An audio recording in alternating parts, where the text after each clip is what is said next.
প্রশিক্ষণে ই করছে, চাকরি যে শিক্ষা দিছে, তার ওই যে এই ডকুমেন্টটা।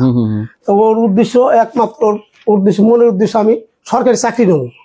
ওর সরকারি চাকরি নিয়ে ও একটা মনে ইচ্ছা, মানে জায়গায় অ্যাপ্লাইও দিছে।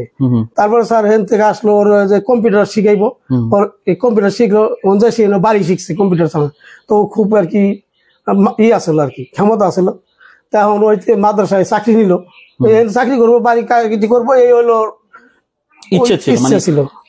তাই স্যার এখন ও বাড়ি থেকে যায় মাদ্রাসায়, মাদ্রাসাতে বাড়ি ফিরে এই আমরা আর কি করি, মানে শিক্ষা করি, মানে ওর যে কাম ওই কাম করে, আমরা তো তেমন একটা কাজ করাই না।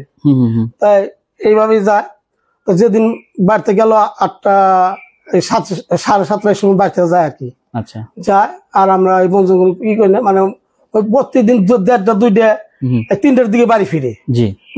বাড়ি ফিরার পর আমরা তো গুরুত্ব করি না, মানে ডেলি যায়, মানে সে প্রতিদিনের মতো গেছে সেটাই মনে করছে। মানিকগঞ্জ কলেজে যায়, তারপর ওই যে জায়গায় জায়গায় ওর তো চিনা পড়ছে সব জায়গায়, মানে যে ইটি করছে, নবীনগর ট্রেনিং দিচ্ছে। তো ওর খুবই আর কি আমরা তো গুরুত্ব করিনি। ওই দিনকে আসে না, ওই দিন আসে না। এখন ওর মাই বলছে ও তো আসে না, প্রতি 3টার আগে আসে না। আমি কই তাহলে ফোন দিয়ে দেবো, ফোন ধরে না, এরকম করে আর কি ইটি করলো। তাই এইভাবে সুরতি যাইতেছে। তারপরে পরিণামে যে 4টা বাজে যাইলো, সেই সঙ্গে একটা লোক এলাম আমার বাড়িতে, তাই রুসানা করি। আমরা তো কই রুসানা তো মাদ্রাসায় গেছে। তারপর নিয়ে গেল, নিয়ে যাওয়ার পরে যায় দেখা যে মাদ্রাসার ভিতরে, মানে যে ওই আগে গেছে, আমি এর করে খাওয়াই, পরে শুনি গেছে রুসানা মাইরে থুইছে। তো আমি যাওয়ার আগেই এই সাংবাদিক, তারপর যে বিডি, আর্মি, পুলিশ সব তারা আগে আইছে, আমার আগে আইসা তারা হয়তো, আমার তো দেখে জ্ঞান নাই, আমি করছি কি, আমি করছি কি, আমি এই যে এত কষ্ট করে রিক্সা মিক্সা চালাই, আমার মেয়ের আমি এত দূর পড়ালেখা করাইলাম, একটা মেয়ের এত দূর পড়ালেখা করানো অনেক খরচ বর্তমানে। এখন আমি করলাম কি, ওইলো কি, আমি আমার কোনো জ্ঞান কিছু ছিল না। তো এইভাবে এরা এই আমার যা আত্মীয় স্বজন যারা পুলিশ আসলে, পুলিশরা এসে করলো কি, ওই রাশ নিয়ে গেল, আমি দেখলাম। তারপর এইবারে এইভাবে চলে গেছে। তো এখন আমার কেস লেখাইলো, কেস লেখছি, আমার কাছে তারা হচ্ছে, তাই তুমি দেখছো নাকি, আমি মারছি দেখছি নাকি, আমি তো দেখিনি, দেখেন নাই, আমি দেখিনি, কারণ তালাবদ্ধ মাদ্রাসার ভিতরে তালা মাইরা ব্যানার দে ডাইয়ে থুই গেছে, ব্যানার দে ডাইয়ে, তার উপরে টিবল দিছে, তার উপরে পাটিতে ডাইয়ে কি দিয়েছে, টিবল, মানে প্রথম ডাকছে হলো দিয়ে ব্যানার দিয়ে, তারপর ডাকছে কিসের ব্যানার ছিল, ওই মাদ্রাসার ব্যানার। তারপর যে মাদ্রাসার ব্যানার দিয়ে, তারপর পাটি দিয়ে ডাকছে, তার উপরে যে টিবল কি টেবিল, ওইগুলি দিয়েছে, ডাইয়ে ঠিক আছে। তারপরে ই করছে, এই বাইরে তালা মাইরে থিয়ে তারা ভাগছে। আচ্ছা, আর একটা কথা আমি বলি, যদিও এটা আপনার জন্য অনেক কষ্টদায়ক, তারপর জিজ্ঞেস করছি, ওর জামা কাপড় তো ঠিক ছিল, মানে কাপড় চোপড় তো, মানে আমি বলতে পারলাম না, আমি দেখিনি, আমি বলতে পারলাম না, আমি জামা কাপড় ঠিক আছে নাকি আমি দেখিনি, আমি বলতে পারলাম না। ঠিক আছে। তাই তারপরে মানে মেডিকেলের রিপোর্ট আল্লাহ তো ভালোই দিছে, রিপোর্ট। এখন কাজ যে আসামি করতেছে বুঝছেন না, এখন ওই কাজ করতেছে না থানাইতে,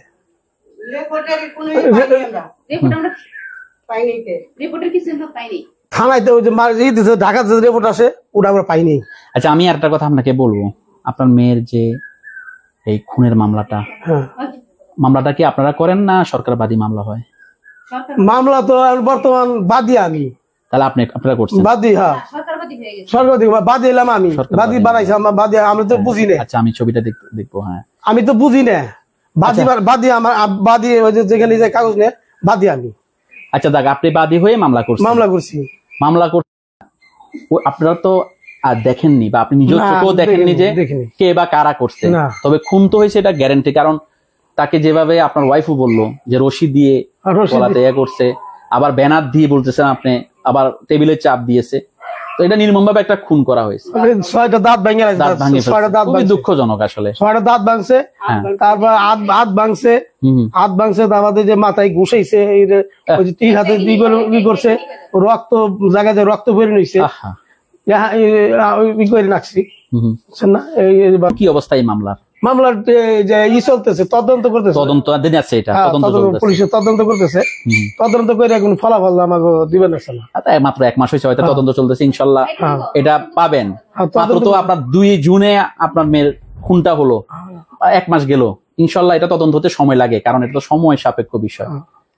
আপনি ঊর্ধ্বতন কর্তৃপক্ষ নিকট কি চাওয়ার আছে আপনার এই মেয়ের মামলার বিষয়ে? আমি আমার কথা বিচার চাই, আমি বিচার চাই, যা বিচার আসে। যে এত কষ্ট করে আমার মেয়েটা আমি শিক্ষা করছি, পড়াইছি, শিক্ষিত করছি, আমার মেয়েটার এরকম মাথা আসলো, ও কোনো সময় বিরাম না, ও মার জায়গায় জায়গায় প্রাইভেট পড়াইতো, 2000-3000 একটা পুলান প্রাইভেট পড়াইতো, এই স্কুলে পড়াইতো, ওই বাড়ি যাওয়া পড়াইতো, বাড়িও পড়তো। মানে ও খুব পরিশ্রমী ছিল, পরিবারের প্রতি তার একটা মায়া ছিল, মানে কোনো ফাইন্যান্সিয়াল হেল্প করা যায় কিনা পরিবার।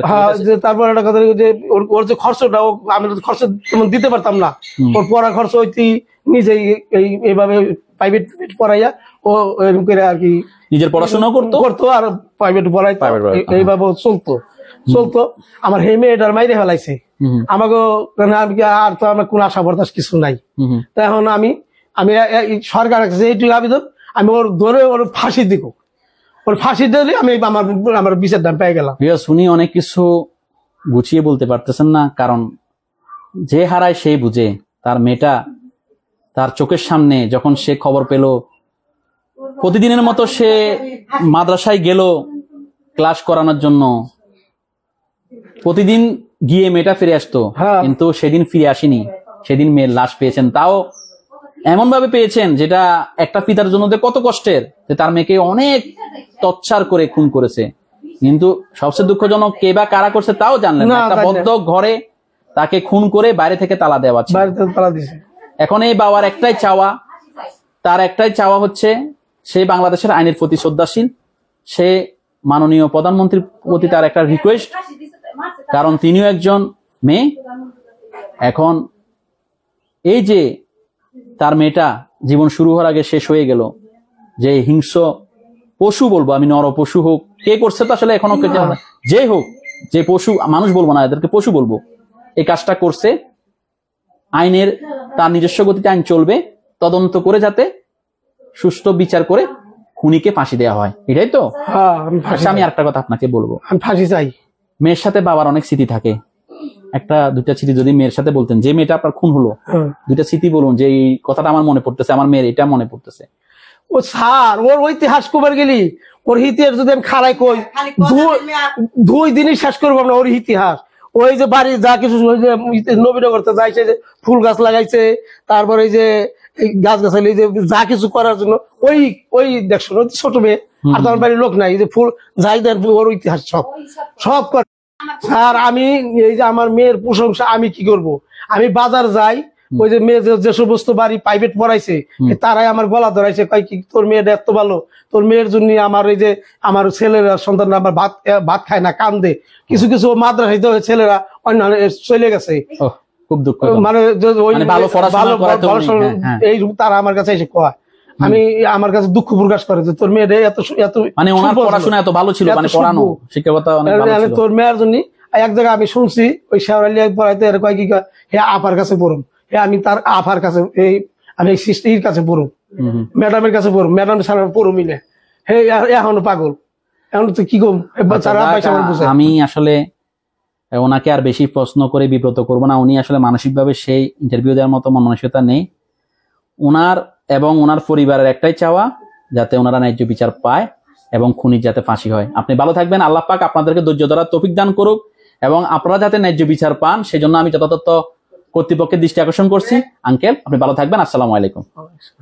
মাদ্রাসায় গেছে, মাদ্রাসায় রুকসান অসুস্থ হয়ে গেছে, ইটিনে নাগবো, মেডিকেল নাগবো, তোমার নিয়ে আইসি।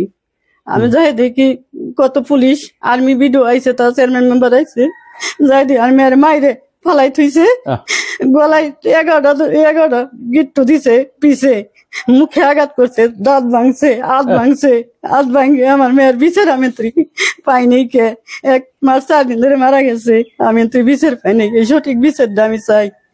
কত মানুষ কত নিষ্ঠুর হলে এই কাজ করতে পারে। রোকসানা পত্রিকার তথ্য মতে সে মাদ্রাসায় প্রায় 2 বছর শিক্ষকতা করছিল। আমি প্রধানমন্ত্রীর কাছে সঠিক বিচারটা আমি চাই। এবং আসলে মানুষের সাথে মানুষের মনে কষ্ট থাকলে তুই মানে খুন করা হয় এইভাবে নির্মম ভাবে একটা মেয়ে, তার জীবনটা তো শুরুই হয় না, এর বয়স হচ্ছে 24 বছর মাত্র তার বয়স, তার জীবনটা শুরু হয় না। এবং রোকসানা তো বিয়ে হয় না, মানে অবিবাহিত ছিল। বিয়ে হয়েছিল? আচ্ছা বিয়ে হয়েছিল একদিন। আচ্ছা বিয়ে হয়েছিল, যাই হোক বিয়ে হলো। একটা মেয়ে 24 বছর বয়স, কিছুই না, তার জীবনটা শুরুই হয় নাই। আর উঠাই নিত, ও বিয়ে হয়েছিল ঈদের পরে উঠে নেওয়ার কথা ছিল, উঠে নেওয়ার কথা ছিল আর কি। পরে আমরা জামাই অসুখ দেখি আমরা দিমুনে যাতে সুস্থ হয়, এটাই ওনাদের এটাই। আমার মেয়ের যা মারছে আমি ওভাবে ওর ফাঁসি চাই। আর আমি আমার মেয়ের ফাঁসি চাই, আমি আর কিছু চাই না। আপনার মেয়েকে যারা মারছে তাদের ফাঁসি, যারা মারছে তাকে ফাঁসি তো চাই আমি। এবং আসলে ওনার মানসিক অবস্থা কিরকম, কথা বলতে উনি গুলিয়ে ফেলছেন, বলতে পারতেছেন না। হঠাৎ করে স্বাভাবিক কথা, মাত্র মেয়েটা মারা গেল, 1 মাস বা 1.5 মাসের মতো হচ্ছে, 1 মাস 4 দিনের মতো হচ্ছে। আর মারা যাওয়া এক জিনিস, খুন হয়েছে সে, এবং নির্মম ভাবে খুন হয়েছে। এখনো পর্যন্ত আসামি শনাক্ত হয়নি, বা ওনারা জানেও না কারা করছে খুন। তো আমি এখন রোকসানা আক্তারের একজন প্রতিবেশী সাথীর সাথে কথা বলবো। আসসালামু আলাইকুম। ওয়ালাইকুম আসসালাম। আপনারা তো ভাসুর কন্যা রোকসানা আক্তার, যে নির্মমভাবে খুন হয় গত 2 জুন তার নিজের শিক্ষা প্রতিষ্ঠান, যেখানে সে শিক্ষকতা করতো। একটু ওকে নিয়ে যদি বলতেন। ওকে নিয়ে কি বলবো স্যার, ও মনে করেন ও এরকম একটা মেয়ে, কত মেয়ে আছে মনে করেন, কত ঝগড়া করে, কত মানে মনে করেন বেলানি চলে, চলাফেরা অনেক আছে মানুষের, বুঝছেন। এমন কোন রিপোর্টও নাই যে ও একটা কি মানে কোনখানে একটা ঝগড়া করছে বা একটা করছে, বুঝছেন, অবৈধভাবে চলছে, এমন কোন রিপোর্ট নাই ওর। তাইলে মনে করেন এই মেয়েটা যে এরকম নির্মম ভাবে যে এখানে হত্যা করলো ওর এই মাদ্রাসায়, এটা মানে খুবই একটা দুঃখে, তো দুঃখজনক ঘটনা। হ্যাঁ অবশ্যই এটা দুঃখজনক ঘটনা। জি জি।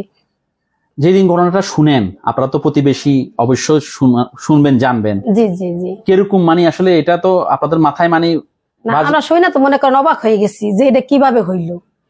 এই মেয়েটারে প্রথম আমরা যখন শুনছি আমরা ভাবছি যে এমনি বুঝি বলতেছে, আছে না মানুষ এমনি কথা মানে এটা কিভাবে হইতে পারে, ও তো সেরকম মেয়ে না যে এরকম ওর সাথে এরকম একটা ঘটনা হবে, এত নির্মম ভাবে খুন করবে, এরকম নির্মম ভাবে খুন হবে, এরকম তো আমরা ভাবতেই পারিনি। যখন দেখলাম তখন মানে অবাক আমরা যে এরকম ঘটনাটা ওর সাথে যে হইলো, কারণটা কি। কিন্তু একটা কথা কি স্যার, আমরা চাই আমাদেরও মেয়ে আছে, বা আমরাও একটা মেয়ে, যেভাবে নাকি দেশ চলা ধরছে, বুঝছেন, এমনি করে খুন হওয়া ধরছে, এমনি করে তো মনে করেন আমাদের অথবা আরো যে মা বোন আছে, মেয়েরা আছে, তাদের তো চলাফেরা কষ্ট হবে, ভয় লাগবে। ভয়, এটা একটা ভয়ঙ্কর জিনিস, এটা একটা ভয়ের, বুঝছেন। তাইলে এটা মনে করেন যদি সরকারের কাছে এতটুকু আবেদন, সেও একটা নারী, আমরা একটা নারী, নারী হিসেবে একটা সরকারের কাছে এই হত্যার বিচার চাই আমরা। আমি চাচির সাথে একটু অ্যাড করবো। চাচি যেটা বলতে চাইছিলেন যে দেখুন, একটা মেয়েরা কোথায় নিরাপদ। একটা মেয়ে যদি তার শ্রেণীকক্ষে, যেখানে সে শিক্ষকতা করতো গত 2 বছর, সেই শ্রেণীকক্ষে তাকে খুন করে টেবিল চাপা দিয়ে, ব্যানার দিয়ে, 11টা দড়ি দিয়ে ফাঁসি দিছে, মানে ফাঁসি দিছে, দাঁত ভেঙে ফেলছে, মুখে দাগ দিয়েছে। এগুলো আমার কথা না, আপনার পত্রিকায় যে দেখতে পারেন। রোকসানা হত্যা, এটাকে মানিকগঞ্জের একটা চাঞ্চল্যকর হত্যা বলা যেতে পারে। আপনারা পাবেন 2 জুন যদি চার্জ দেন পাবেন। তাহলে কত নির্মম ভাবে যদি একটা মেয়েকে, সে শ্রেণীকক্ষ যদি নিরাপদ না হয়, তাহলে একটা মেয়ে কোথায় নিরাপদ হবে? তাদের তো কাজে ভয় লাগে স্যার, চলাফেরায় ভয় লাগে। এবং ওনাদেরও মেয়ে আছে, এখন ওনাদের সান্ত্বনা হচ্ছে একটা, যে অপরাধী যাতে ছাড় না পায়, এমন একটা দৃষ্টান্তমূলক শাস্তি যাতে অপরাধী পায় যারা রোকসানা হত্যার সাথে জড়িত, যে বা যারা জানে না, ওনারা জানে না, ওনারাও জানে না, রোকসানার পরিবারও জানে না, রোকসানার মা বাবাও জানে না। যেহেতু জানবে কিভাবে? রোকসানাকে যারা খুন করে, তারা রুমের ভিতরে খুন করে দরজা বন্ধ করে তালা দিয়ে পালাইছে। তাহলে ভিতরে কি হয়েছে না হয়েছে কেউ জানে না। কিন্তু আমাদের আইনের প্রতি তারা শ্রদ্ধাশীল, যথাযথ কর্তৃপক্ষ তারা আশা করছে যে রোকসানার পরিবার এবং চাচিরও একই বক্তব্য। আমি যেটা বলতে চাচ্ছি ঠিক কিনা, ন্যায্য বিচারটা যাতে হয়, তদন্ত যাতে হয়। প্রধানমন্ত্রী শেখ হাসিনা কাছে সে একটা নারী হিসেবে জানি এই বিচারটা জানি আমরা পাই, যাতে ন্যায্য বিচার হয়, আমরা জানি নিরাপদ থাকতে পারি, আমাদের নিশ্চিন্তে থাকতে পারি, এবং জেনুইন তদন্ত হয়ে অপরাধীকে ধরার পরে এমন শাস্তি যাতে হয়, ফাঁসি যাতে হয়, যাতে ভবিষ্যতে কেউ এরকম অন্যায় করার আগে, খুন করার আগে শতবার চিন্তা করে, তাদের বুক কেঁপে উঠে। এরকম হলে আপনারা শান্তি পাবেন, নাকি চাচি? একটাই পাই যেন আর কারোর সাথে যেন এরকম না হয়। আচ্ছা, আমি একটা ছোট করে বলবো, যেহেতু আপনি প্রতিবেশী চাচি, রোকসানা তো আপনাদের বাড়ির পাশে, ওর সাথে কোনো স্মৃতি বলুন না, যে এরকম একটা কথা মনে পড়ছে ওই দিন ওর সাথে ওখানে গিয়েছিলাম, বা আসে না কত স্মৃতি, একটা বলুন না, যে কোনো একটা স্মৃতি। এখন স্যার স্মৃতি বলতে মনে করেন ও তো অনেক ভালো মেয়ে, বুঝছেন, ওইটা আর কি, সেই কারণে বারবার মনে পড়তো। ও মনে করেন লেখাপড়া করতো, আর বাড়িতে আমার 2টা ছেলে প্রতিবন্ধী, মনে করেন ওদের বাড়িতে তেমন আসতে পারি নাই, তেমন চলাফেরা ওর সাথে আমার হয় নাই, বুঝছেন, যেটুকু দেখাশোনা হয়েছে না ওইটুকু মনে করেন ওই স্মৃতিতে বলতে পারি না। আর কি স্মৃতি? আচ্ছা, আর একটা কথা আমি বলি আপনাকে, রোকসানার লাশ কি দেখেছিলেন? না স্যার, আমি শুনছি, মানে আমি না ওই ভয় পাইতো, ওই ভয়ঙ্করই শুই না, বুঝছেন, আমি দেখিনি, শুনছি যে ওই যে এটা যে রশিদে যে ওর গলার মধ্যে যে প্যাচ দিছে, মনে করেন 11টা প্যাচ দিছে, 11টা গিরু দিছে, বুঝছেন, ওর মুখটা ফুলে নাকি আর কি ভয়ঙ্কর হয়ে গেছিল। আমি শুই না স্যার, লাশ দেখতে আইসা আমি চলে গেছি, আমি দেখিনি, মানে আমি ভয়ঙ্কর আমি দেখতে পাই। মানে সোজা কথা, মানুষ তার শত্রুর জন্য এরকম মৃত্যু কামনা করে না, যেভাবে তাকে নির্মমভাবে করা হয়েছে। সাথী ঠিক না? যেভাবে আমি তো ওর মায়ের থেকে বর্ণনা শুনে আমার কাছেও খুব খারাপ লাগছিল। জি জি, আপনি নিজেও ছবি দেখতে পারবেন, আমি দেখবো, হ্যাঁ দেখবেন ছবিটা অবশ্যই। তো চাচি, এখন তো সে মারা গেছে, দোয়া করা সাথে তার জন্য আর কিছু, তার জন্য দোয়া করে আল্লাহ তার বেস্ট নসিব করুক, ঠিক আছে। আর এইটার খুনির আর কি জানি আমরা, যাতে দৃষ্টান্তমূলক শাস্তি যাতে হয়, ফাঁসি যাতে হয়। চাচি, আপনাকে অনেক ধন্যবাদ, আপনি ব্যস্ত মানুষ, তার ভিতরেও আমার অনুরোধে এই যে চাঞ্চল্যকর হত্যাকাণ্ড, রোকসানা হত্যাকাণ্ড সম্বন্ধে, রোকসানার সম্বন্ধে অনেক কিছু শেয়ার করলেন, যেটা আমার মারফতে দর্শকরা জানলো। চাচি, আপনি ভালো থাকবেন। আসসালামু আলাইকুম। ওয়ালাইকুম আসসালাম। আমি এখন চাঞ্চল্যকর মানিকগঞ্জে যে হত্যাকাণ্ড হয় রোকসানা আক্তারের, সেই রোকসানা আক্তারের চাচতো ভাবির সাথে আমি কথা বলবো, চাচতো ভাইয়ের বউ। হ্যাঁ, আসসালামু আলাইকুম। ওয়ালাইকুম সালাম। কেমন আছেন আপনি? আলহামদুলিল্লাহ, অনেকটা ভালো আছি। আপনি তো রোকসানা আক্তারের সম্পর্কে ভাবি হন। হ্যাঁ জি। ও আপনার ননদ। জি। ননদ ভাবির একটা সুন্দর সুসম্পর্ক থাকে। হ্যাঁ, অনেক। যদি একটু ওর সম্বন্ধে বলতেন, ও তো আর এখন পৃথিবীতে নেই, অনেক নির্মম ভাবে খুন হয়। হ্যাঁ, সবকিছু যদি বলতেন আপনি নিজের মতো করে। তো আমরা যতটুকু জানি, আমাদের বাড়ির পাশে বাড়ি, আমার মেয়েকে প্রাইভেট পড়াইতাম, অনেক ভালো ছিল মেয়েটা, পড়ালেখার দিকে অনেকটাই ভালো ছিল। সে কখনো কোনো প্রাইভেট টিচারের কাছে পড়ে নাই, সে তার নিজের ক্ষমতা করে সে পড়াশোনা করছে। পড়াশোনা করে মনে করেন অনেকটাই আগে গেছে, সংসারে হালও ধরতে চাইছিল। দেখা গেছে ও বাচ্চাদের পড়াইতো, আবার ও একটা টিউশনি নিল। দেখা গেছে মাদ্রাসায় পড়াইতেছিল, তখন হঠাৎ করে ওর এরকম একটা খুন হয়ে যায়। তো খুনটা অনেক মারাত্মক ভাবে হয়েছে, এটা এতটাই হয়েছে যে বলার বাহিরে। যে দেখছে সেই বলছে এরকম খুবই খারাপ মৃত্যুটা হয়েছে। তো এটার জন্য আমরা আসলে ভালো মতো একটা বিচার চাই, যাতে যেন এরকম কোনো ভয়াবহ আর কারোর সাথে না হয়। কারণ আশেপাশে তো আরো মানুষের মেয়ে আছে, তারাও তো পড়াশোনা করবে, তারাও তো একটা চাকরি ধরবে, এরকম করে থাকবে। তো এভাবে যদি হুট করে মানুষ সবাই এভাবে মারতে পারে, তাহলে তো মানে সবার ভিতরে একটা সাহস হয়ে যাবো, কোনো ভয় থাকবো না। তো এটার জন্য একটা সঠিক বিচার হয়, আমরা এইটাই আদায় করতেছি, আপনাদের কাছেও বলতেছি যে যাতে যেন এটার জন্য ভালো একটা বিচার হয়, যারা এগুলো করেন, যাতে ভবিষ্যতে কেউ যাতে এই ধরনের কোনো অন্যায় কোনো মেয়ের সাথে করার সাহস না পায়, যেন কিছু না করতে পারে। তো আমরা এটাই চাই, কারণ আমাদের বাড়িতে মেয়ে আছে, আশেপাশে আরো বাড়িতে মেয়ে আছে, তারাও যেন পড়াশোনার দিকে আগায়। কারণ এই ভয়ে দেখা গেছে বাচ্চারা বাড়ি থেকে বেরোতে পারে না, আগায় দিয়ে আসতে হয়, খুব ভয় পায়। আর ওরা কি যেভাবে খুন করছে খুব নির্মম ভাবে, এটা আসলে আশা করা যায় না। মানে মুখের ভিতরে প্রচুর আঘাত করছে মেয়েটারে, অনেকগুলো প্যাচ দিয়েছে গলার ভিতরে, মানুষের একটা প্যাচ দিলে মানুষের জানে আর কিছু থাকে না, তো অনেকগুলো প্যাচ মারছে, অনেক নির্মম ভাবে আর কি হত্যা করছে। আপনাকে অনেক ধন্যবাদ, আপনি অনেক সুন্দর করে রোকসানা আক্তার সম্বন্ধে সব ইনফরমেশন শেয়ার করলেন, যেটা আমার মারফতে দর্শকরা জানলো। আপনি ভালো থাকবেন। আসসালামু আলাইকুম। ওয়ালাইকুম আসসালাম। ভালো লাগলে লাইক কমেন্ট করে আপনার মতামত দিন। সাথে থাকার জন্য সাবস্ক্রাইব করুন এবং বেল বাটনটিতে ক্লিক করুন।